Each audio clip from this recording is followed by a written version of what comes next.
ಮೈಸೂರು, ಚಾಮರಾಜನಗರ ಮಧ್ಯ ಬರಬೇಡಿ.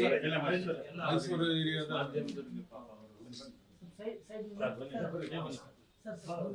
ಫ್ಲಾಶ್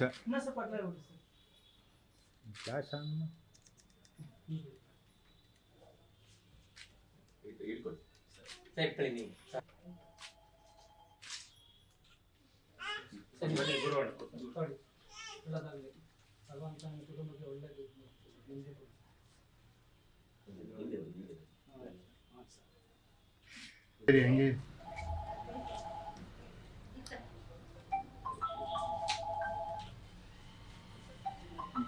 ಮೈಸೂರು, ಚಾಮರಾಜನಗರ ಮಧ್ಯ ಬರಬೇಡಿ. ಮೈಸೂರು ಏರಿಯಾದ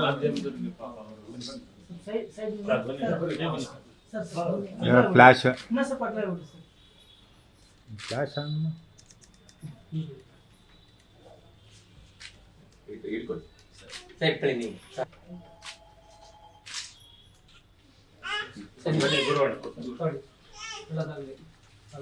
ಕುಟುಂಬಕ್ಕೆ ಒಳ್ಳೆಯದು.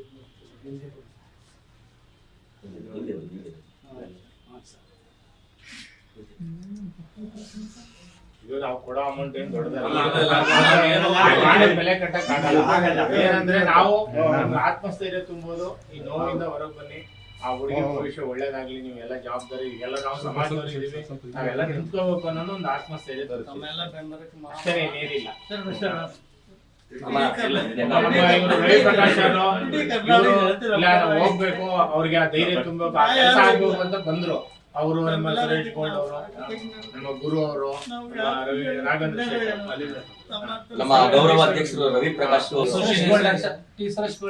Lions Suresh gold, Lions club ಗೆ ಅಧ್ಯಕ್ಷರು, ಕಾರ್ಯಾಧ್ಯಕ್ಷರು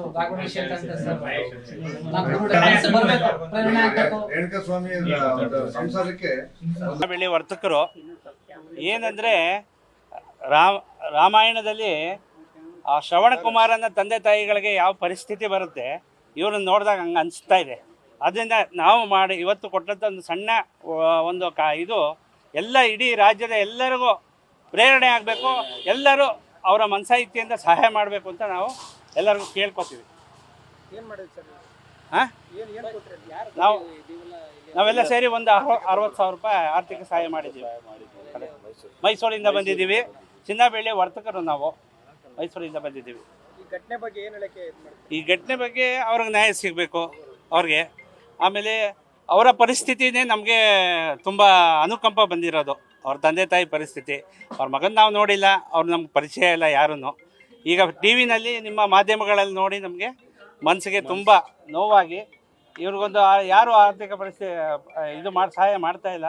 ನಾವೇ ಪ್ರಾರಂಭ ಮಾಡೋಣ, ಜನ ತಿಳ್ಕೊಂಡು ಮಾಡ್ಬೋದು ಮುಂದಕ್ಕೆ ಅಂತ ನಾವೊಂದು ಅಭಿಲಾಷೆ ಇಟ್ಕೊಂಡು ಅಷ್ಟು ದೂರ ಬಂದಿದ್ದೀವಿ. ಅವ್ರು ರವಿ ಪ್ರಕಾಶ್ ಅಂತ ನನ್ನ ಹೆಸರು. ಚಾಮುಂಡೇಶ್ವರಿ ಕ್ಷೇತ್ರದ ನಿಕಟಪೂರ್ವ ಅಧ್ಯಕ್ಷರು ಮತ್ತು ನಮ್ಮ ಸ್ನೇಹಿತರುಗಳೆಲ್ಲರೂ ನಾವು ಮೈಸೂರು ಜಿಲ್ಲೆಯಿಂದ ಬಂದಿದ್ದೀವಿ. ಏನು ರೇಣುಕಾಸ್ವಾಮಿ ಅವರ ಹತ್ಯೆ ಆಯಿತು, ಅವರ ಕುಟುಂಬ ವರ್ಗಕ್ಕೆ ಒಂದು ಸಾಂತ್ವನವನ್ನು, ಆತ್ಮಸ್ಥೈರ್ಯವನ್ನು ತುಂಬಬೇಕು, ಆ ನೋವಿನಲ್ಲಿ ಹೊರಗೆ ಬರಲಿ ಅನ್ನೋ ಒಂದು ಆತ್ಮಸ್ಥೈರ್ಯವನ್ನು ತುಂಬಿದ್ದೀವಿ. ನಮ್ಮ ಕೈಲಾದಷ್ಟು ಒಂದು ಸಹಾಯವನ್ನು ಮಾಡಿದ್ವಿ. ನಾವು ಜನಗಳಲ್ಲಿ ಕೇಳ್ಕೊಳ್ಳೋದು ಇಷ್ಟೇ, ಅವರ ಮುಂದಿನ ಜೀವನಕ್ಕೆ ಅನುಕೂಲ ಆಗಲಿ, ತಮ್ಮ ಕೈಲಾದಷ್ಟು ಸಹಾಯವನ್ನು ಮಾಡಿ ಅಂತ ಕೇಳ್ಕೊತೀವಿ. ನಾವು ರಾಜ್ಯದ ಜನತೆಗೆ ಕೋರಿಕೆ ಮಾಡ್ತೀವಿ ಮತ್ತು ಆ ಕುಟುಂಬಕ್ಕೆ ಒಂದು ನ್ಯಾಯವನ್ನು ಕೊಡಿಸ್ಬೇಕು ಅಂತ ಈ ಸಂದರ್ಭದಲ್ಲಿ ಹೇಳಕ್ಕೆ ಇಷ್ಟಪಡ್ತೇನೆ. ಇಲ್ಲಿ ಒಬ್ಬ ನಟ ಅಥವಾ ಸಾಮಾನ್ಯ ಪ್ರಜೆ ಅಥವಾ ಕ್ರೂರಿ ಅಂತ ಬರಲ್ಲ. ಈ ಕ್ರೂರಿಯನ್ನು ಎಲ್ಲರೂ ಸಾಮಾನ್ಯ ಜನರಾಗಿ ನಾವು ಭಾರತೀಯ ಪ್ರಜೆ ಒಂದು ಮಾನವೀಯತೆ ದೃಷ್ಟಿಯಿಂದ ನಾವು ಖಂಡಿಸಲೇಬೇಕಾದಂಥ ಜವಾಬ್ದಾರಿ ನಮ್ಮೆಲ್ರಿಗೂ ಇದೆ. ಒಬ್ಬ ಮಾನವನ ಗುಣ ಅದು, ಮಾನವೀಯತೆ. ಆ ಕ್ರೌರ್ಯವನ್ನು ಮರೆದಾಗ ಅವ್ರಿಗೆ ತಕ್ಕ ಸಾಕ್ಷಿ ಆಗಬೇಕು ಅನ್ನೋದು ನಮ್ಮೆಲ್ಲರ ಅಭಿಪ್ರಾಯ. ಅದು ಹೀರೋ ಅಥವಾ ಹೀರೋ ಅಲ್ಲ ಅಂತ ಬರಲ್ಲ. ಒಂದು ಮಾನವೀಯತೆ ನೆಲೆಗಟ್ಟಿನಲ್ಲಿ ನಾವು ನೋಡಿದಾಗ ಈ ಕೃತ್ಯವನ್ನು ಮಾಡಿದ ಯಾರೇ ಆಗಿರಲಿ ಎಲ್ಲರೂ ಅದು ಕ್ಷಮಿಸೋ ಅಂತ ಇಲ್ವೇ ಇಲ್ಲ. ಅದಕ್ಕೆ ಶಿಕ್ಷೆ, ತಕ್ಕ ಶಿಕ್ಷೆ ಆಗಬೇಕು ಅಂತ ನಮ್ಮೆಲ್ಲರ ಅಂದರೆ ಈ ದೇಶದ ಕಾನೂನು ಅಷ್ಟು ಗಟ್ಟಿಯಾಗಿದೆ ಮತ್ತು ಅದಕ್ಕೆ ಆದಂಥ ಒಂದು ವ್ಯವಸ್ಥಿತವಾಗಿ ಏನು ತನಿಖೆ ಆಗಬೇಕು ಆಗ್ತಾ ಇದೆ. ಆ ನ್ಯಾಯದೇವತೆ ಮೇಲೆ ನಮ್ಗೆಲ್ರಿಗೂ ನಂಬಿಕೆ ಇದೆ, ವಿಶ್ವಾಸ ಇದೆ. ಹಾಗಾಗಿ ನಾವು ಆ ನ್ಯಾಯದೇವತೆಯನ್ನು ನಾವು ಕೇಳ್ಕೋಬೇಕಾಗಿದೆ ಅಷ್ಟೇ. ನಾನು ಮಹೇಶ್ ಅಂತೇಳಿ, ಚಾಮುಂಡೇಶ್ವರಿ ಕ್ಷೇತ್ರ ನಿಕಟಪೂರ್ವ ಅಧ್ಯಕ್ಷರು, ಭಾರತೀಯ ಜನತಾ ಪಾರ್ಟಿ. ನ್ಯೂಸ್ ಫಸ್ಟ್ ನಿರ್ಭೀತಿಯಿಂದ ನಿಮ್ಮ ಪರವಾಗಿ.